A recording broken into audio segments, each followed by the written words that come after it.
Primeiro, eu gostaria de dar boa tarde a todos e todas, que chegaram mais algumas pessoas aí depois. A professora já me apresentou, mas eu vou fazer uma breve apresentação.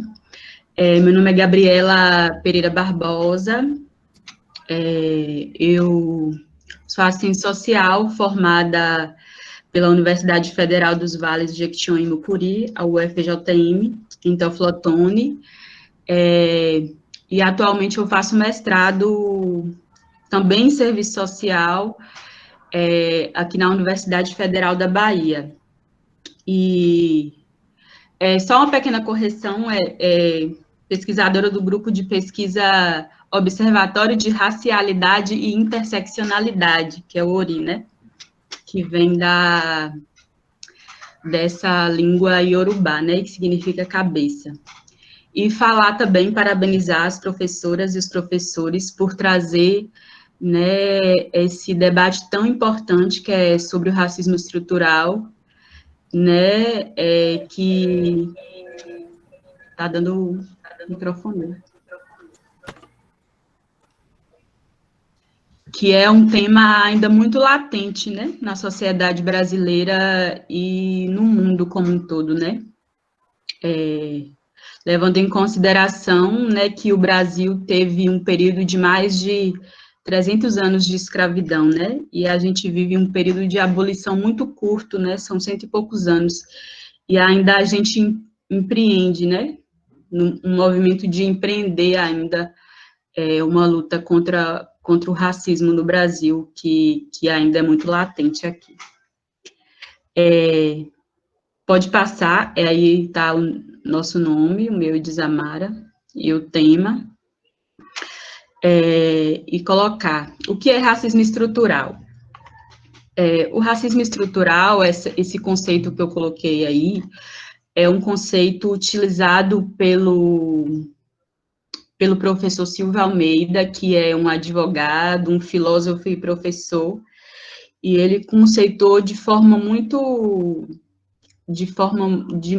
forma muito boa esse conceito de racismo estrutural, que está no livro dele, que se chama Racismo Estrutural, que é o livro que eu usei para fundamentar o slide, não sei se vocês enxergam. Conseguem enxergar. Mas é esse livrinho aqui, é um livro muito bom. Sim, e ele define racismo estrutural como a aplicação de decisões e políticas que consideram a raça com o propósito de subordinar um grupo racial e manter o controle sobre esse grupo. O racismo constitui toda uma formação imaginária, que a todo momento é reforçada pelos meios de comunicação, seja ele TV, seja rádio, seja revista, pelas séries, pelas indústrias de cultura e também, estando elas na sociedade, pelas escolas, universidades e etc. E uma coisa que eu queria pontuar é que raça que é colocada, que muita gente ainda questiona, porque raça é colocado num viés aqui político, né, num viés social. Raça encontra uma construção política e uma construção social, né, e ela é usada para subordinar, né, esses vários grupos raciais, levando em consideração o fenótipo dessas pessoas, né, o cabelo, a cor, os traços, o nariz, a boca, e tudo mais. Pode passar. E também o racismo, e depois ele conceitua racismo aqui. O racismo é entendido como estrutural, porque ele vai além de ações individuais de uma pessoa em si, que muitas vezes é entendido como doença ou maldade de uma pessoa. Então, a gente coloca que esse racismo ele vai para além da individualidade, ele se insere nas estruturas do Estado, ele se insere na ideologia, seja na cultura, no modo como a gente pensa, como a gente age, nas instituições públicas, nas instituições privadas, nas escolas, nas igrejas, nas empresas e também nas nossas famílias. Quando a gente coloca, quando eu quis trazer essa dimensão do racismo estrutural, é colocar que ela não é individual. Muitas vezes a gente tem essa noção de que o racismo, ele finaliza na pessoa, né? Na ação da pessoa que pratica a discriminação racial. Mas é justamente o que a gente quer deixar aqui definido é que o racismo ele vai para além dessas ações individuais de discriminação racial, né? Ela está inserida nas estruturas do Estado e ela é reproduzida pelo Estado e por essas instituições também, né? Pode passar. E aí eu coloquei um exemplo muito prático e muito comum, né? Porque eu acho que a maioria de nós, não todos, a gente não pode generalizar, mas a maioria de nós assiste novela, né? E principalmente essas novelas das grandes mídias, né? Que são a TV Globo, a Record, o SBT. E a gente vê esse exemplo muito comum, né? Porque a maioria dos elencos das novelas no Brasil, elas são de pessoas brancas. E elas reproduzem essa ideia de inferiorização de pessoas negras, porque colocam as pessoas negras em papéis ditos inferiores, né? E os brancos em papéis de destaque, em papéis, né, de liderança, de gestão. E também vemos essa questão do belo também, né? Essas pessoas como pessoas belas.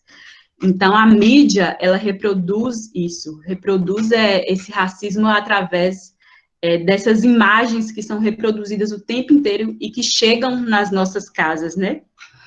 E a gente tem que levar em consideração que, segundo o IBGE, né, porque a classificação do IBGE de raça e cor, ela é tida como preto, pardo, preto e pardo compõem o grupo de negros no Brasil, amarelos, e indígenas e brancos.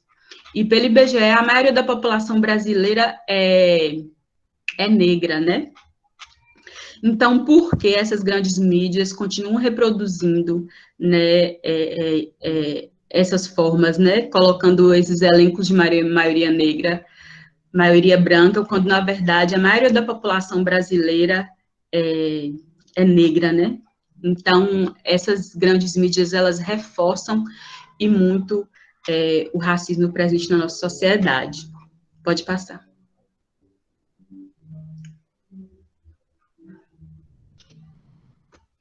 Uma pessoa colocou que é a Avenida Brasil. Avenida Brasil, é isso mesmo, o nome da novela. Vocês estão me escutando bem? Perguntaram se você é atriz. Não, não sou não. Não sou não. Ai, gente. E aí, no próximo slide, eu coloco que porque muitas vezes a gente se pergunta, né, se é possível lutar contra algo que está tão enraizado na nossa sociedade. E aí, nesse próximo slide... Não, volta. Volta, por favor. Eu coloco... É possível lutar contra o racismo. Aí eu pontuo faço algumas pontuações que o professor Silva Almeida usa no livro. O racismo, como fruto da sociedade, o único modo de combatê-lo é por meio de ações antirracistas efetivas. E essas ações efetivadas em todos os campos e em todas as estruturas, né, da nossa sociedade, seja na nossa igreja, no nosso bairro, nas nossas escolas. Tem uma autora que eu gosto muito dela, que ela se chama Angela Davis, que ela é uma autora norte-americana, fundadora do Partido Panteras Negras, que ela fala que na luta antirracista não basta só ser antirracista, não basta só falar que é antirracista, né? A gente tem que combater o racismo e lutar contra o racismo. de fato, né? E aí ele coloca, promover igualdade nas relações internas e com o público, com a publicidade e TV. Remover barreiras para a promoção das pessoas negras nas posições de destaque. Manter espaços de discussão para rever as práticas das instituições. Promover o acolhimento e a organização de conflitos raciais e de gênero. Pode passar. Pode passar, por favor. Em quais frentes é possível lutar? Aí eu coloquei a educação, dei destaque para a educação, né? Nas instituições religiosas, nas associações de bairro, na família, na nossa relação com nossa família e nossos amigos, nos partidos políticos, nas empresas públicas e privadas. Pode passar, por favor. E aí eu dou destaque para a educação como forma como um espaço privilegiado, né, de estabelecimento de práticas pedagógicas antirracistas, porque logo no início da década de 70, o Movimento Negro Unificado, não sei se todos aqui conhecem o Movimento Negro Unificado, é um movimento que surgiu na década de 70, é um movimento social, de pessoas, de coletivos, de pesquisadores, sejam, né, das várias pessoas nas várias áreas que luta, né, na luta pela promoção da igualdade racial. E eu coloquei que a escola, como parte da sociedade, é um espaço que interfere na construção das nossas identidades, das nossas subjetividades, e ocupa uma grande parcela na vida daqueles e daquelas que a experienciam. A educação escolar faz parte das relações sociais e, portanto, reproduz o racismo, seja nas práticas individuais, como a discriminação racial, xingamentos, chacotas, inferiorização, apelidos maldosos, exclusão e indiferença, seja institucionalmente, quando as escolas fecham os olhos para a prática do racismo, não aplicam um currículo que contemple a educação para as relações étnico-raciais, ou reproduzem práticas racistas contra profissionais e estudantes. Pode passar.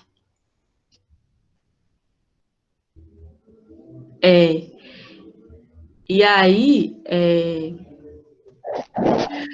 eu quero falar, antes de iniciar esse slide, que tem uma autora que se chama Nilma Lino Gomes, que ela é uma educadora, ela é pedagoga, ela é professora da Faculdade de Educação da Universidade Federal de Minas Gerais, e e ela fala, né, ela escreve muito sobre a educação e as relações étnico-raciais, e ela fala desse tempo escola, ela conceitua, né, tempo escola, como esse tempo escolar, porque a escola ocupa um lugar privilegiado na vida da pessoa, pela pessoa passar uma grande parcela da vida na escola. E esse tempo, ele registra lembranças, produz experiências e deixa marcas profundas naqueles que conseguem ter acesso à educação escolar. Então, a escola é um espaço privilegiado, né, de construção mesmo da identidade da pessoa, de afirmação da identidade, de positivação, né, de construção de conhecimento e de coisas boas, né. Então, é um espaço que a gente tem que valorizar e lutar por ele mesmo, né? Considerando a educação como emancipadora e libertadora também. E eu queria falar dessa lei 10.639, não sei acho que se todo mundo conhece aqui, já ouviu falar, que essa lei ela foi criada em 2003, no período do governo Lula, onde ainda existia a CEPIR, que é a Secretaria de Promoção da Igualdade Racial, que, se eu não me engano, era presidido pela Luísa Bairros, que também é outra militante, e ela tinha o intuito, pensando a escola como esse espaço privilegiado de produção do conhecimento, essa lei foi criada com o intuito de combater o racismo na escola e promover ações pedagógicas para as práticas antirracistas no ambiente escolar. Foi criada em 2006 a Lei 10.639, fruto da luta de educadores, movimentos e coletivos negros, que enxergavam na educação um espaço de valorização da diversidade étnico-racial e de gênero, e como um espaço de possibilidades da superação de preconceitos. A escola como espaço de formação de educadores e educandos que contribuem para a superação das desigualdades, seja de raça, de gênero, né, entre homens e mulheres, e sexualidades. E falar que existem ações, né, que promovem a formação desses professores, porque essa lei, ela foi criada, ela veio alterar a LDB, né, foi uma lei que alterou a LDB, porque ela coloca o ensino das relações étnico-raciais, o ensino da cultura de África, da cultura afro-brasileira, do conhecimento produzido, né, pelo povo negro, como obrigatoriedade. E quando eu estudava na UFJM, eu fazia parte do NEAB, que são núcleos de estudos que estudam relações étnico-raciais. E a gente teve um curso, né, que formava os professores da educação básica. Então, foi um curso muito importante, a gente teve vários módulos, a participação de vários professores, não sei se alguém aqui já participou, porque foram professores de Teófilo Otoni e da região, do Vale do Mucuri, para formar os professores no sentido da aplicação mesmo dessas leis, né, dessa lei no espaço escolar. Pode passar, por favor. O tempo aí, como é que tá? São 30 minutos, né?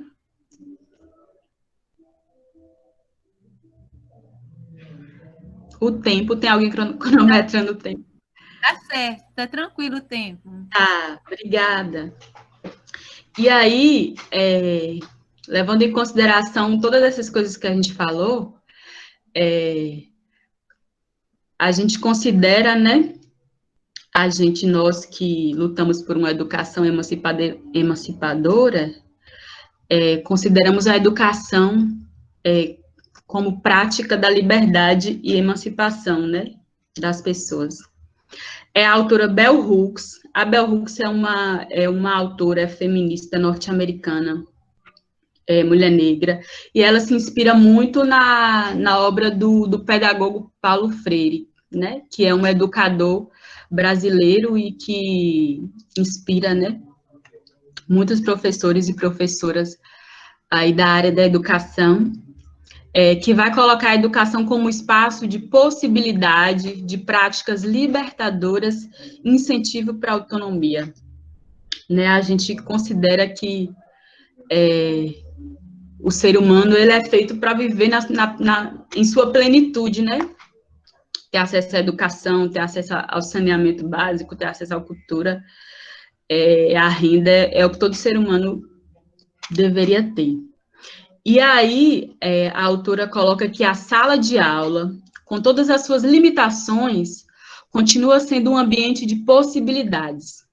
Nesse campo de possibilidades, temos a oportunidade de trabalhar pela liberdade, de exigir de nós e de nossos companheiros uma abertura da mente e do coração, e que nos permita encarar a realidade, e, ao mesmo tempo, coletivamente, imaginarmos formas de cruzar essas fronteiras para transgredir.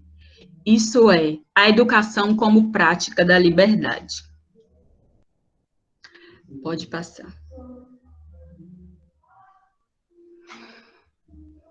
E aí, eu trago algumas figuras importantes que foram pessoas históricas, assim, na sociedade brasileira, né, que lutaram e que colocaram a educação enquanto frente de luta, né, porque a gente, mais uma vez, afirma a importância que a educação tem nas nossas vidas, principalmente de nós, negros e negros, daquelas pessoas dito das classes subalternas, né? Então, a educação é vista como uma possibilidade de emancipação, de ascensão social para as pessoas, né? Então, é um espaço que a gente tem que valorizar muito e salvaguardar esse espaço, né?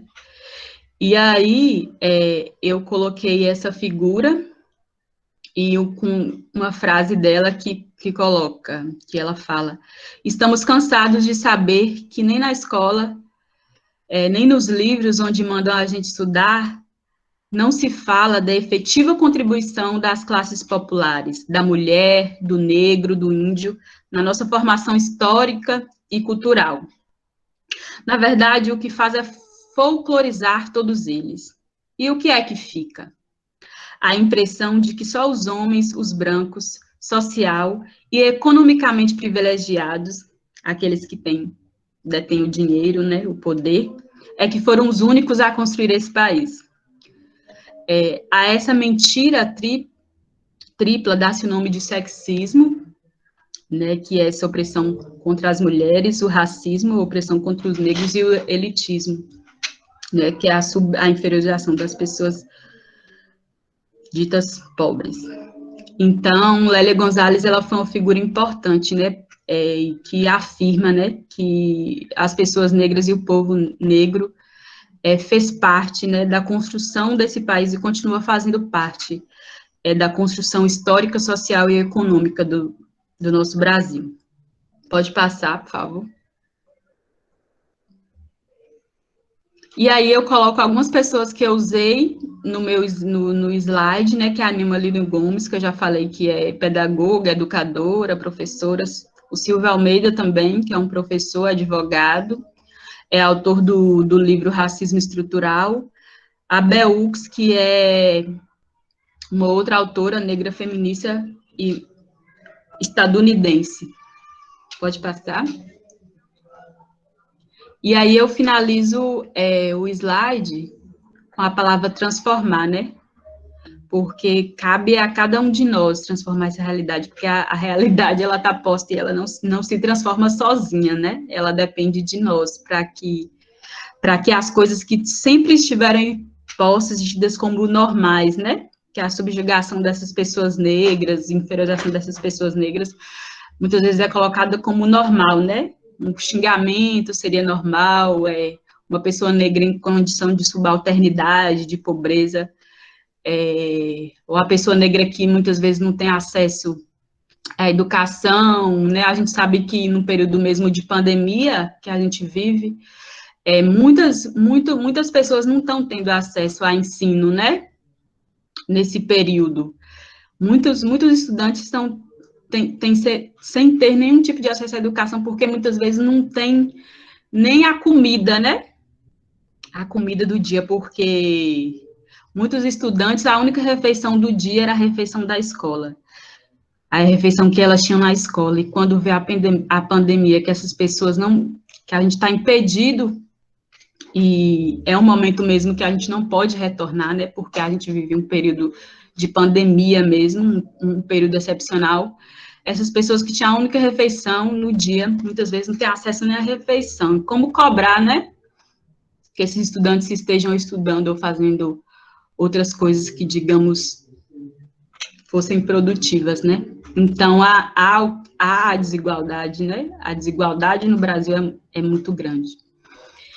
E o Paulo Freire coloca que a educação não transforma o mundo. A educação, ela muda as pessoas, e as pessoas mudam o mundo. E eu acho que é isso que eu tinha para falar, e colocar que a gente, né, enquanto pessoa, seja professor, seja educador, seja o estudante, a gente pode, em ações, né, individuais e coletivas, pautar, né, práticas antirracistas nos variados lugares onde a gente esteja, começando de nós, nas nossas famílias, nas nossas escolas, né, nos nossos currículos escolares.